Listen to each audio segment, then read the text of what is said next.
Hello everyone and welcome to this Zoom seminar on devolution and the North-South divide. I'm Julia Rampen, I'm from the Liverpool Echo and I'll be chairing this session. And it is my first Zoom session, so just bear with me. It's been a hot topic for years, devolution, and what's been really interesting over the last few months is that we've actually seen this tested in practice with the standoff between a metro mayor and central government over coronavirus controls. And at the same time, we're expecting at some point a devolution white paper, which hopefully will pave the way for more devolution. So to discuss it, we've got a host of speakers today, including councillors, academics, and Lord Heseltine, who I was very lucky to be able to interview last year about his time in Liverpool in the 1980s, which was a time when the city really felt like it was being written off, and he really changed a lot of things about it. So before we start, just a few house rules. We're going to have each speaker put forward their views for 4 minutes. I'd ask everyone to stay on mute while they're speaking, just so that we don't pick up any background interference. But we do have a chat function that will open up, and we'll have Q&As after. Also, I'm going to keep an eye on the time because I know it's a huge topic. I'll put my hand up at 3.5 minutes just to give you a sense of how much time you've got left. I've been told it's okay to run over by a minute or two, but hopefully we'll be able to have a longer discussion at the Q&A anyway. So without further ado, I'll give a proper introduction to each of our speakers as we go around. But our first one is Councillor Michael Green, with the splendid background, as you can see. Michael became a county councillor in 2009, using skills he'd acquired as a solicitor, community champion, and borough councillor in South Ribble.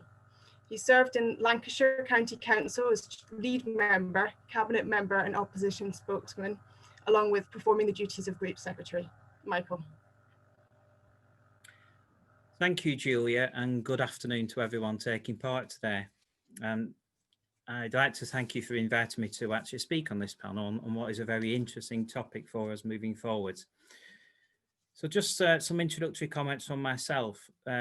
I'm pleased that the government has made it a key priority to address historic inequalities in the country and to level up underperforming and left behind parts of the United Kingdom through a programme of infrastructure development, investing in education, skills and scientific research and development. Infrastructure investment, in my view, will play a key role in this levelling up. Last month's spending review established a £4 billion levelling up fund to 2023-24, with £600 million in 21-22. A prospectus is expected soon, with invitations to bid into a centrally controlled fund. And it's clear to me that this will be the main source of funding for transport infrastructure, and it is a very welcome step. But areas may have to compete against each other for the funds. Direct allocations to local areas, in my view, rather than central control and bidding, would allow devolved decision-making similar to the previous growth deal, which would result in much better delivery of the levelling up agenda. More positively though, the news that the Treasury Green Book is to be reviewed with a move away from sole economic and value considerations using what we call the benefit cost ratio is to be welcomed. In its place, it looks like the BCR is to be replaced with more holistic tests around strategic alignment with policy objectives. This will be anchored in value to the place rather than the value of the specific piece of infrastructure. We need to think about places rather than just working from project to project. In turn, placemaking should be supported by infrastructure budgets which are devolved to local areas and delivered through carefully prepared strategies. In Lancashire, for instance, we have a roadmap called Redefining Lancashire to shape the county as it emerges from lockdown. And with partners, we are preparing a Greater Lancashire plan to create a bold vision for the long term of how our county can form a key part of a green recovery, helping to rebuild the UK economy. The plan will have a clear economic angle, of course, but it will do much more than that. It will set out our priorities and shared objectives and outcomes for placemaking, community building, environmental sustainability, early years and skills, and health and well-being. So we simply do not lack ambition in any way, shape or form in Lancashire. And being the 4th largest aerospace technology cluster in the world, as is referenced by the scene behind me, and the cradle of the Industrial Revolution, We don't lack know-how. Our plans include clean growth and carbon reduction, digital connectivity, tech skills, nature recovery and green infrastructure, and new and advanced nuclear power. So there are genuine opportunities for investment that will see a great return for UK PLC. But in my view, what is needed is a combined authority that has genuine devolved powers and meaningful control of public spending, so that we can accelerate our transformation to become a world leader once again. We cannot afford for Lancashire to miss out on the levelling up agenda and the freedoms and flexibilities of devolution. That's why I would encourage the government to use the white paper to set up devolution deals now with all areas across the north of the country. They could agree a standard set of elements that each area should have as a minimum in devolution deals. For instance, smart ticketing and an integrated transport ticketing system. Importantly, I believe that these could be devolved immediately to upper tier authorities in areas without combined authorities, such as here in Lancashire. We could then form a joint board with our neighbouring unitaries in Blackburn, with Darwin and Blackpool, and government could give that group the powers and funds that would ultimately go to the combined authority. If the government works with us on levelling up, shared prosperity, the green recovery, etc., we can make sure that our priorities match theirs. We can agree shared outcomes and set in play a solid delivery plan for the future. Thank you. Thanks, Michael. Very concrete plan there. So our next speaker is Lord Heseltine, who was an MP for more than 3 decades, a cabinet minister in various governments in various departments, and deputy PM from 1995 to 1997. He was also an early voice for devolution in England and the driving force more recently behind the creation of metro mayors. He warned in November that Number 10 has lost interest in devolution. They are more concerned with a battle with the mayor of Greater Manchester. Lord Heseltine.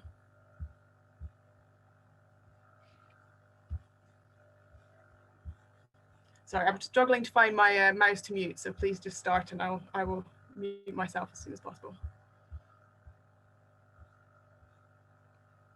You're on mute, Lord Heseltine. Unmute. Can you hear me? Yeah? Oh, that's good. Sorry. I have a rather different agenda to you. I don't believe that devolution is about the North. Devolution is about changing the monopoly of London and activating the whole of the English economy. And so that's my first point. The second point is that we're discussing transport. Now, transport is very, very important, but devolution and transport actually are not the package. And I think Michael made that quite clear in what he had to say. What I'm interested in doing is devising strategies for relevant economic scale that meet the opportunities and deal with the threats that those individual economies have. Now, self-evidently, Greater Liverpool, Greater Manchester meet that test. If you start looking at the sort of deals that have been done elsewhere, take Newcastle, that self-evidently is not a whole economy. And you can apply that elsewhere, but take Nottingham Derby, there's no coherent strategy at all.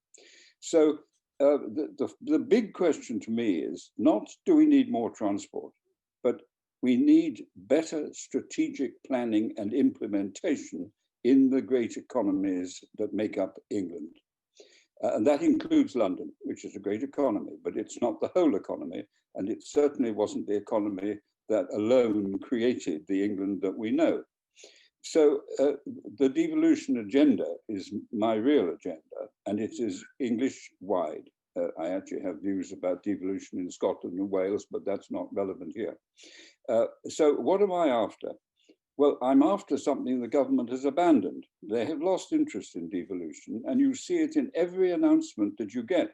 The mere fact that you see these transport announcements is because the Ministry of Transport is back in control. And of course, I can see that you can make the best of that, and so you should, but don't confuse it with devolution. What do I want? I want to see devolution throughout England. I want to see proper boundaries, proper powers. I published a pamphlet on behalf of the existing mayors, setting out the powers that certainly should be transferred. Boris Johnson said that he was going to level up to the level of Manchester. Nothing has happened, but that would be a start, not enough. I want to see serious economic devolution to not just the main economies that have got it, like Manchester and Liverpool, but of course, I would love to see Lancashire come up with a relevant authority. But by that, you need to get rid of the districts, because that, frankly, it takes us back to the main issue of the reason why devolution has failed ever since I've been involved in it. I remember we had 1,400 authorities in the 1960s. Redcliffe Maud recommended 66. We got down to about 300, and that's broadly where we are now. The districts are not viable economies. They're compartments within economies.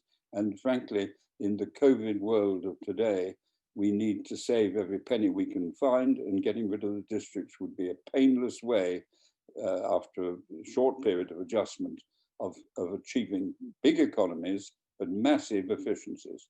So unitary counties, proper boundaries for the mayoral authorities, proper powers for them to devise local strategies, and more mayoral authorities.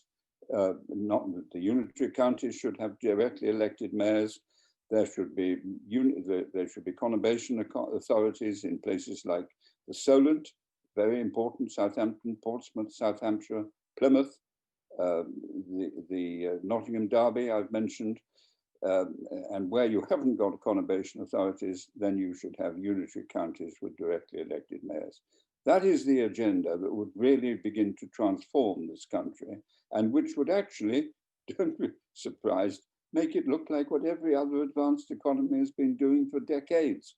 We are behind the curve, and we are now facing one of the greatest economic challenges, hidden away behind COVID. That's bad enough, but that with the vaccine should come through. But behind it is Brexit, and Brexit is a serious, devastating threat to this country's prosperity. And in order to lead the fight back, you need local people, local enthusiasm, local partnerships, local knowledge, and local determination. And Whitehall cannot provide any of that. Thank you very much. Lots to think about there. So our next speaker is Iain Craven, who's the Finance Director for Transport for the North. He's responsible for developing strategies to fund infrastructure works. And he said in 2018 that we are in the early stages of devolution, urging the North to come together and state the case for the region. It makes it somebody's job to be interested. Iain. Thank you. I'm going to, having listened to Lord Heseltine give the big picture and the rationale for a devolution policy as a whole, I'm going to focus much more closely on the North and in particular transport for the North for the next 3 or 4 minutes. TfN was established as a statutory body in 2018, and its underlying purpose is to facilitate transformational economic growth in the north of England. And implicit in that purpose is not only a recognition of the north-south divide, but also an acknowledgement of the role that regional transport investment can play as part of a package of measures in helping to address it. I'd just like to touch upon us at the start as to where we are now. Currently, TfN has the power to act as one voice for the North. We provide the statutory advice on pan-northern priorities to the Secretary of State for Transport. We can coordinate and deliver smart ticketing systems across the North and become a statutory partner in rail investment decisions through the Rail North Partnership, oversee jointly with DfT the Northern and Transpennine Express rail franchises, promote highways improvements of Northern significant, again with the agreement of government and relevant local transport and highway authorities, and we have a role in prioritising investment on the transport network. Whilst these statutory responsibilities are clearly significant, the TfN board has never seen them as being a steady state, but rather that something can be reviewed and updated as circumstances dictate. This would include considering the role of TfN itself, how it improves accountability, openness and effectiveness, all as part of the key role in working out how we ensure that TFN is at the heart of rebalancing the UK economy towards a fairer and economically inclusive north. And with that in mind, TFN has been developing what we call the Northern Transport Charter, and that is underpinned by 4 ambitions, and I'll just briefly take people through those now. The first is a long-term funding settlement for the north in relation to transport infrastructure. A long-term funding settlement would enable a different regional approach to decision-making that reflects local knowledge and priorities, as is demonstrably the case in devolved nations, particularly in the case of Scotland, and enable better value for money through the creation of longer-term pipelines of work. A devolved budget would bring TFN both control over and, more to the point, accountability and responsibility for the delivery of the outcomes set out in its strategic transport plan, allowing greater opportunity to integrate sustainable multimodal transport solutions. Secondly, leading strategic transport development. It follows that devolved budgetary control of the North's investment pipeline will require a different approach to decision-making that can balance economic, environmental and social outcomes and ensure that pan-Northern solutions are fully integrated with plans and strategies both at a national but also at a local level. It's recognised that strength in decision-making and governance arrangements are a prerequisite for any further devolution of powers and funding. Thirdly, championing inclusive and sustainable growth. The devolution of budgetary control over the long-term investment pipeline for Northern strategic transport infrastructure is clearly not an end in itself. Rather, it's a means of ensuring the delivery of the target outcomes that are set out in our strategic transport plan. Our members have been clear that whilst the level of economic ambition in the strategic transport plan remains, there also needs to be a new focus on sustainable and inclusive growth. Finally, putting the North's rail passengers first. The Northern Transport Charter outlines 2 key actions as being fundamental to the delivery of this ambition, namely greater accountability of the railway in the North to the people of the North, and secondly, progressive decentralisation of decision-making that allows flexibility for local and regional areas to determine the best way of delivering services to their communities. What all of those things have got in common is about the regionalisation / localisation of decision-making, so that people in localities can make the decisions that affect their communities and their areas. TFN believes that through this Northern Transport Charter, we would see improved opportunities for people in the North through the devolution of decision-making and funding. It'd help us deliver the outcomes in the Strategic Transport Plan and enable investment in the North to be accountable and to be led by Northern civic and business leaders. So that's all I've got to say, but I look forward to addressing any questions that may come along later. Thank you, Iain. Our next speaker is, sorry, just getting it up, Arianna Giovannini. Dr. Arianna Giovannini is a professor specialising in local politics at Montfort University, and she also spent a secondment as an interim director of IPPR North. She's previously described the UK's devolution deals as a patchwork of ad hoc fixes and called for a coherent programme of devolution in England. Dr. Arianna. Thanks very much, and good afternoon, everyone.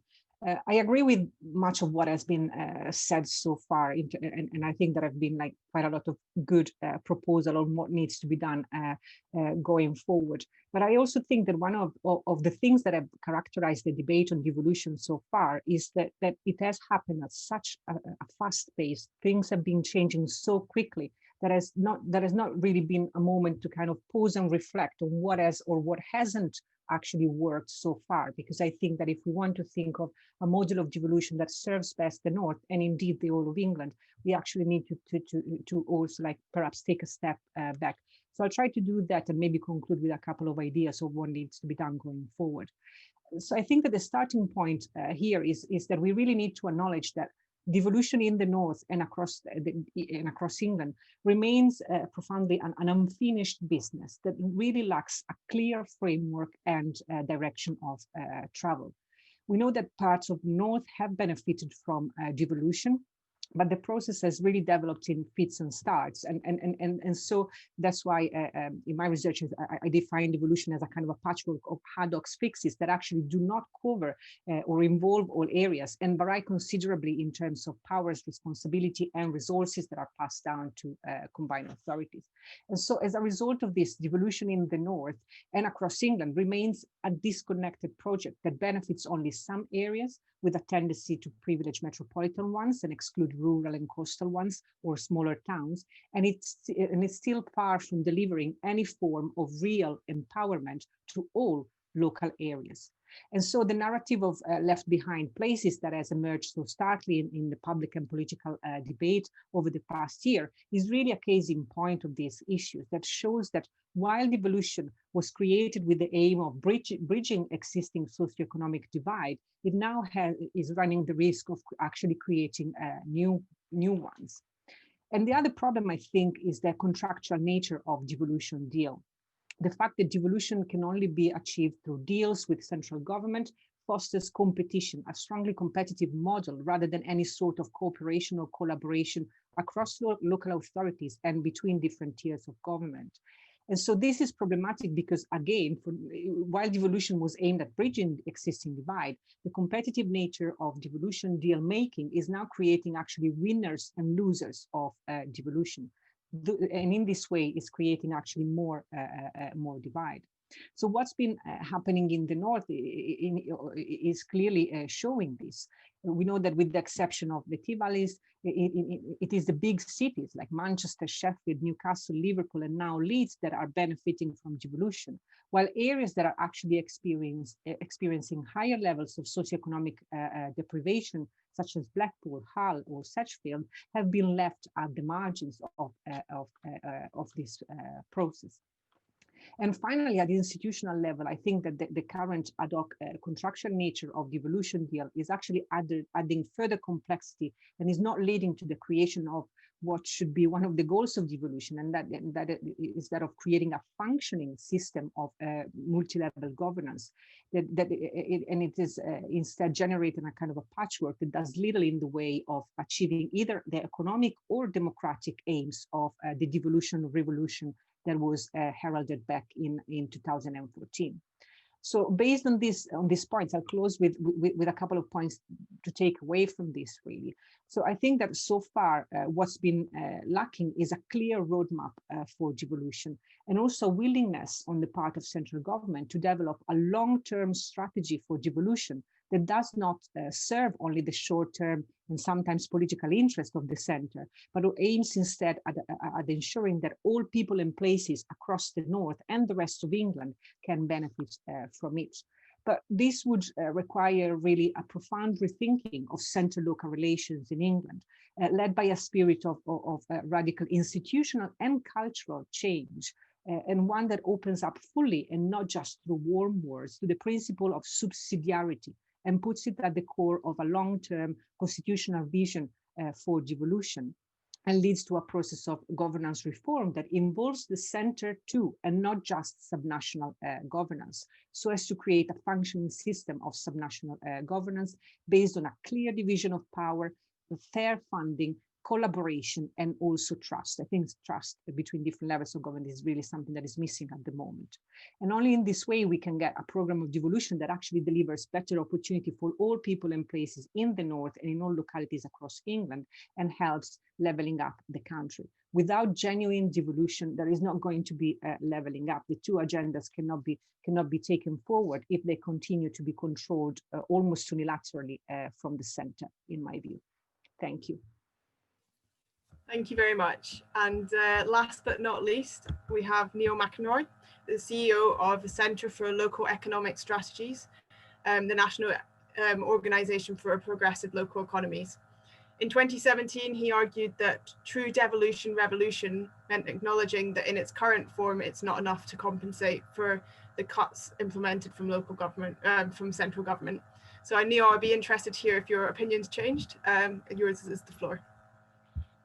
Thank you, Julia, and thank you for Transport for the North for the invite. I agree with what's been said by and large, and I would echo Lord Heseltine's call for let's become a modern industrial nation. And the key question here, I think, and it is the key question, is we're sitting here in 2020 pandemic. We need to think about where we've come from. And this is a long, long story, 80 years of pain in terms of our failure to address the regional imbalances across not just England, but the UK. It starts off in the Barlow Commission 1940, successive waves of activity seeking to address this, including the good work of Lord Heseltine in the 80s and 90s, the new Labour government with RDAs. This is a long-standing issue, and we need to have a serious rethink, I think, as Arianna was suggesting. Now, this pandemic has revealed long-standing entrenched inequalities, and it's hardened and deepened those. And this is not north-south. This is inequality and imbalances in our economy and social circumstances for our people. Knows no compass points. 1 in 4 children are in poverty in Greater Manchester. 1 in 4 children are in poverty in London. This is a national economic problem, and the issues are getting worse. Devolution, or decentralisation, that we've had in recent times, as Arianna mentioned, is haphazard, willy-nilly, bits here, bits there.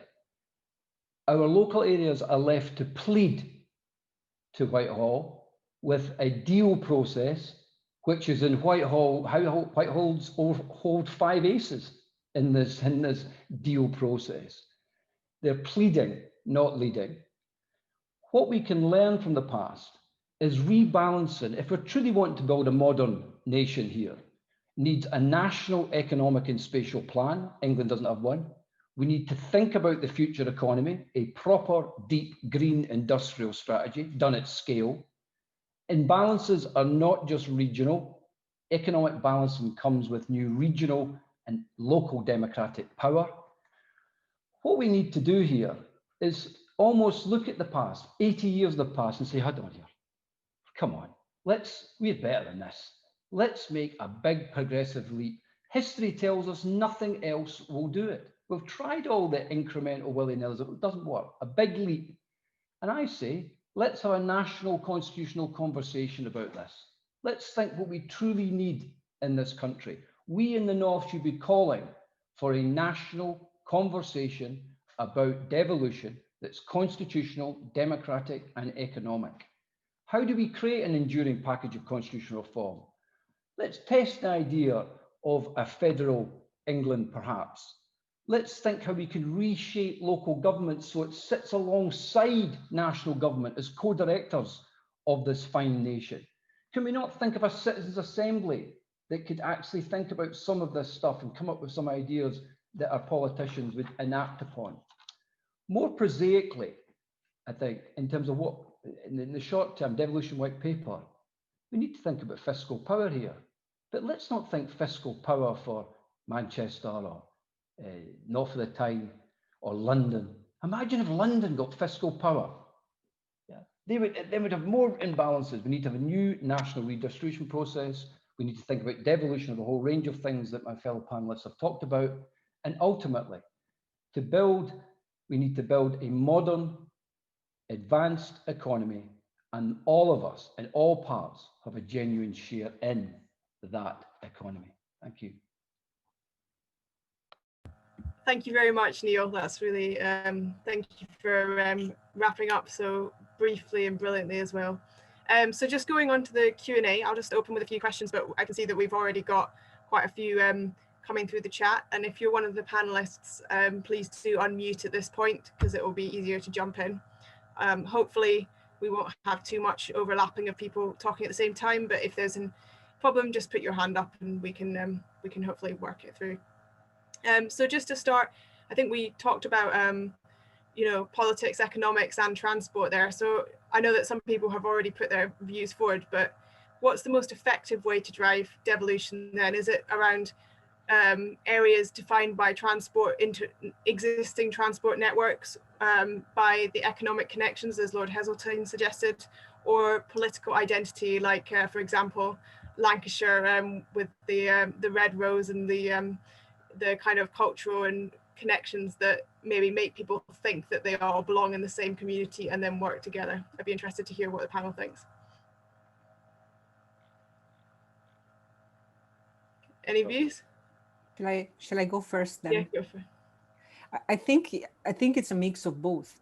And I think that especially if we look at the picture in the north of England, that is where the great potential lies. There is a need, of course, to improve the connection across our communities, but there is also a sense that one of the things that the north can surely pride itself of is this sense of like belonging and to at community level, and a sense of identity that spans from local communities up to the broader north of England.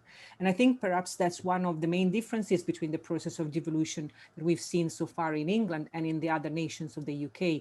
That the argument for England has mainly been an economic one, and there has been little attention on what could be added into that, the potential of this process if there was a link also to what, you know, the kind of bottom-up more momentum the devolution could bring with it.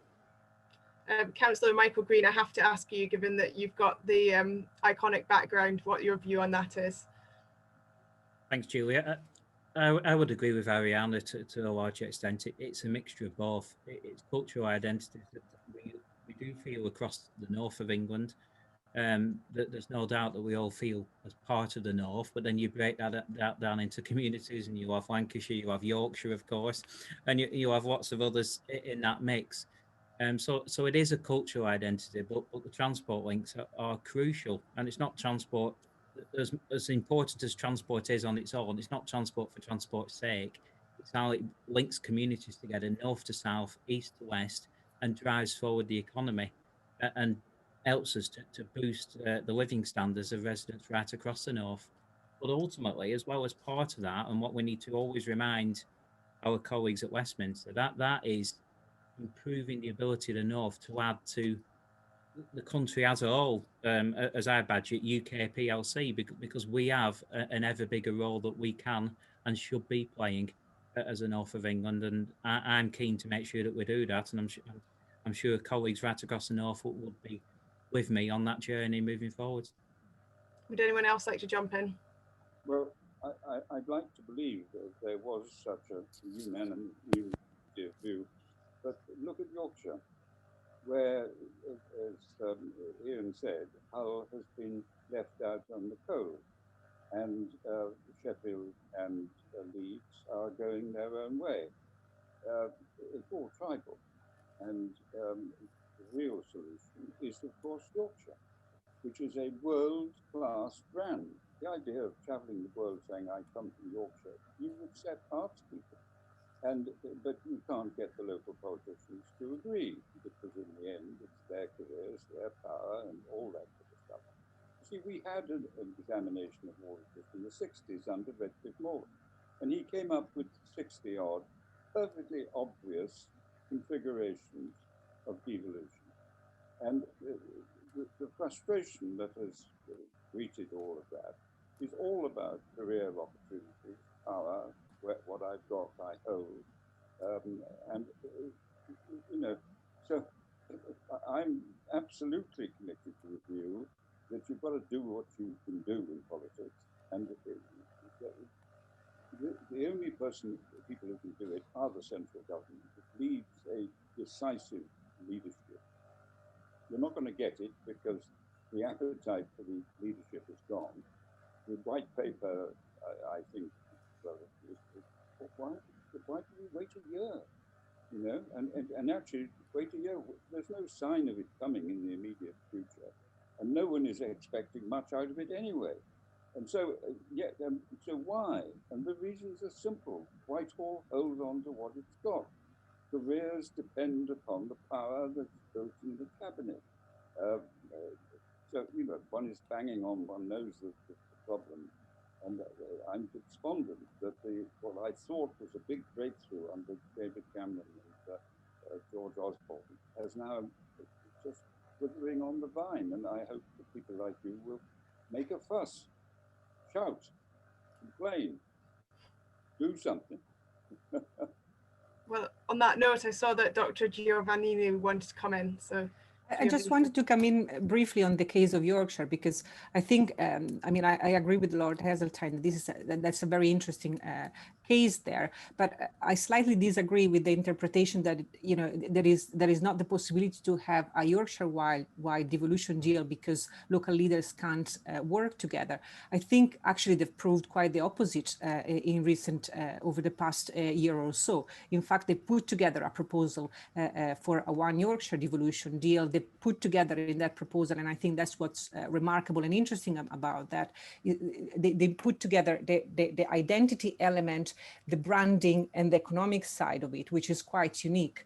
And yet the reason why that has not gone through is because central government has not accepted to take it on board. So I think that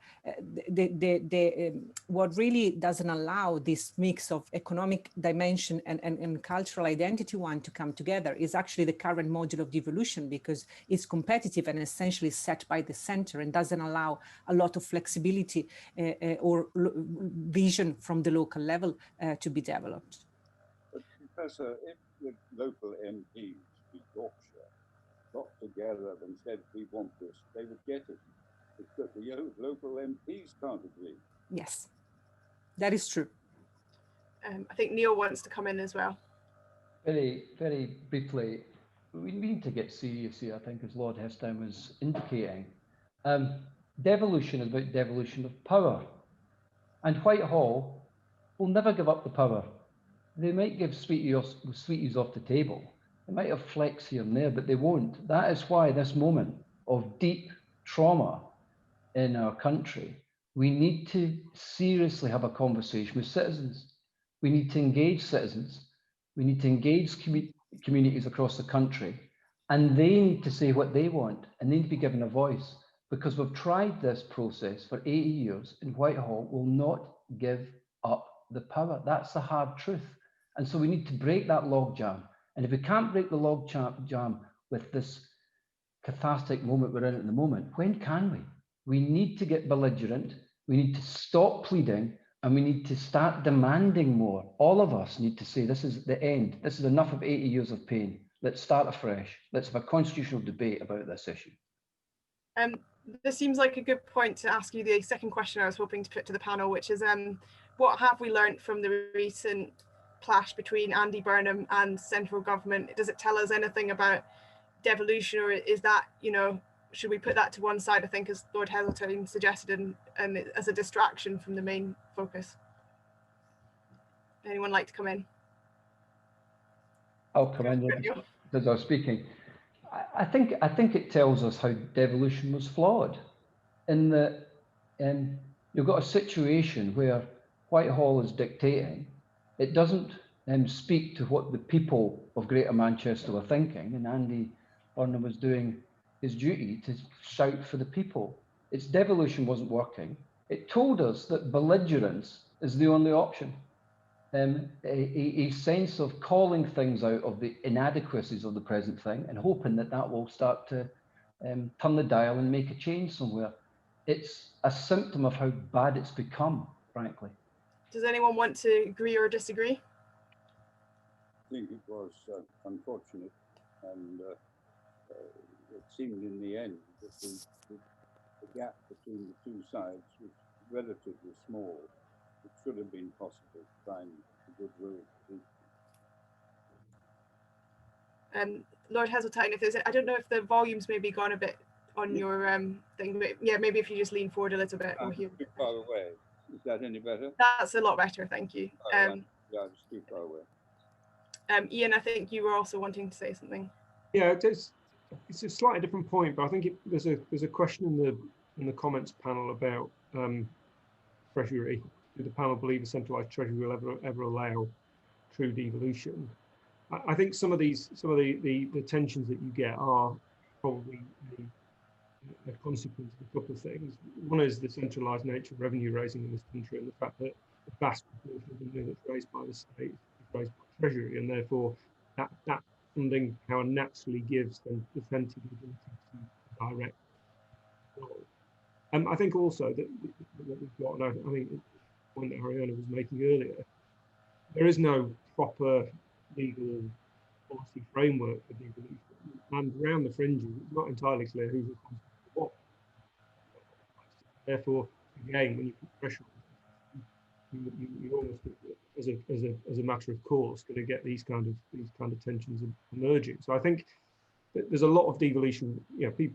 Some people's view is that devolution comes back to only the money. It's the classic follow the money argument.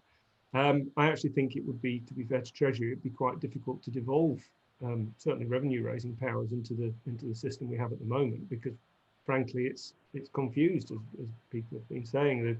The exact responsibilities are not clear, and actually there's an argument that the entire system, as other panelists have said, needs a good look.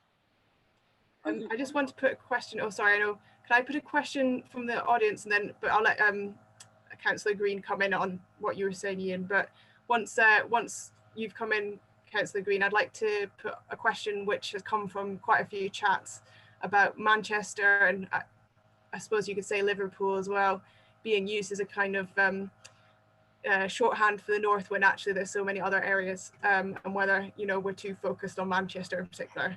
But sorry, maybe actually you'll have a view on both of those, Michael Green. Thank you, Julia. Yeah, I think we are. Sadly, over decades, really, the north of England has been forgotten about to a large extent.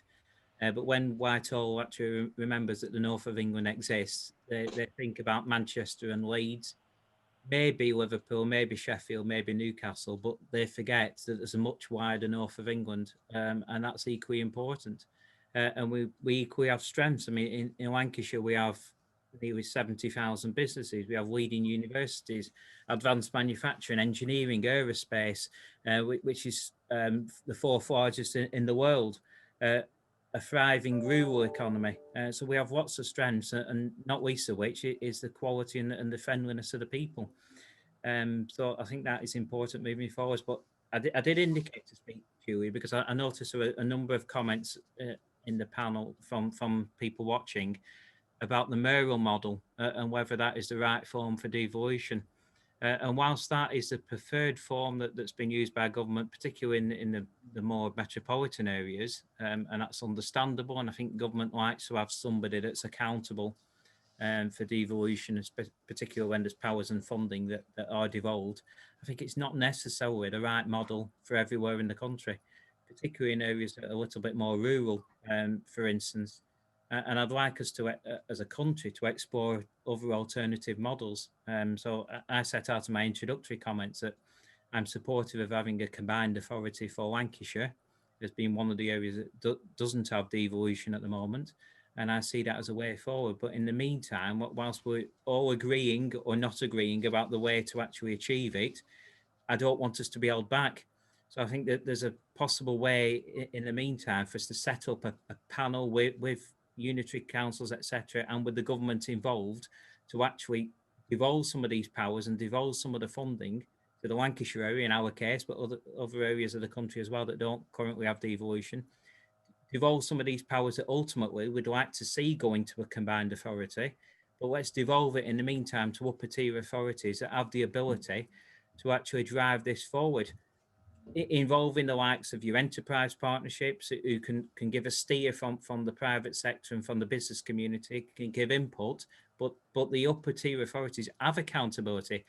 Ultimately, we are elected, we are accountable to the residents that we are elected to serve. So there is accountability there. And I see that as a way that government could actually work with us to drive forward the agenda of devolution moving forward. So on that note, I'm afraid that we're actually going to have to wrap up in a second. And I know that, for example, Iain, I think a lot of people want to hear your view on the Manchester, whether Transport for North is going to think how it thinks about areas outside Manchester. That's the gist of the comments. I don't know what your views are on that. I think very briefly, we if you look in the strategic transport plan, we look very much at corridors rather than cities. There are seven key corridors. Now, obviously, those corridors are focused on the key economic assets and the key population centres. So there is a certain amount of economic gravity at play here, but those are very much about areas outside of the main conurbations as well. And I would recommend, if anybody's not had a proper look at the statutory strategic transport plan that TFN members adopted in 2019, that they have a look at that. Thank you. Now, would anyone else like to address some of the questions, either the ones in the chat that we maybe haven't got round to, or some of the topics raised earlier? Well, there was one very important question that was asked: why Manchester? And I was there. I was in the negotiation situation. I know what the answer is. And the answer is very simple. It led by Richard Leese and Bernstein over a significant period of time. They in Manchester had put in place the cooperative working and the sharing of responsibility that persuaded George Osborne, the Chancellor, that this was a group of people with whom he could do business. It was a deal, as one of the leaders of the conferment authorities eloquently put it in the House of Lords. That's why Manchester got it, because they were ahead of the game and there was a degree of confidence that one could do a deal with them. The implication of what I'm saying is clear. There was not that confidence elsewhere. Now it has grown as people have seen what happened in Manchester, and that's to be welcomed. But it's, as the professor said, it's a botch. It's deal by deal. Virtually none of them are right, but some of them are better than others. And one last point. We're not going to see absolutism in devolution in this country. You can't do it. First of all, the biggest single disadvantage, the problem, is the disparate areas of wealth. You have total devolution and fundraising, then you will have some poor areas. And the adjustments that the central government makes by transferring resources would have to be reinvented. And with that would go power. So much more accurate is the word partnership. Central government has responsibilities and for national standards and national fairness and all these sort of things. And they are entitled with their mandate to expect to be able to achieve those standards. But there are many ways in which the local people, if they will organize themselves properly, can lead those partnerships and have a decisive role. That's what we should be going for. Thank you. Is there anyone else who would like to chip in with a final word? Neil? I think to move to a partnership model, that's what we've tried for 80 years. It doesn't work because Whitehall has all the power. So there needs to be breaking of the logjam. And so I don't believe we can continue in the idea that a partnership will somehow emerge out of the ether. It won't until there's a full-blown constitutional, democratic and economic consideration of the type of modern country we want to move towards. We need to learn from the past, learn the good bits, but also, most importantly, why we've failed for such a long period of time. And the incremental ideas around partnership won't work. I think no other advanced economy has ever tried that solution. Germany post-war. Okay, I think we'll have to wrap up there, unfortunately, because it feels like we're just starting another really interesting conversation. I think everyone has had a final remark except possibly Arianna. Is there anything you'd like to say? No, just to pick up on what Neil said, I agree that there is a need to rethink center-local relations in a more of a radical way, and at the same time, whatever comes out of it should not be decided by Whitehall alone. And picking up on some of the points that were made before, the idea that we need a model of devolution that is flexible, and so maybe some areas want and need and want and mayors, but as others that model might not work for others. So it's something that the approach has to be much more flexible, and there is a need for a clear input coming from the local level and local communities as well. Well, on that note, thank you very much to all of our panelists. It's been a real pleasure. Thank you for helping me through my first Zoom chairing as well. Thank you very much. And thank you all to our audience as well and all their brilliant questions.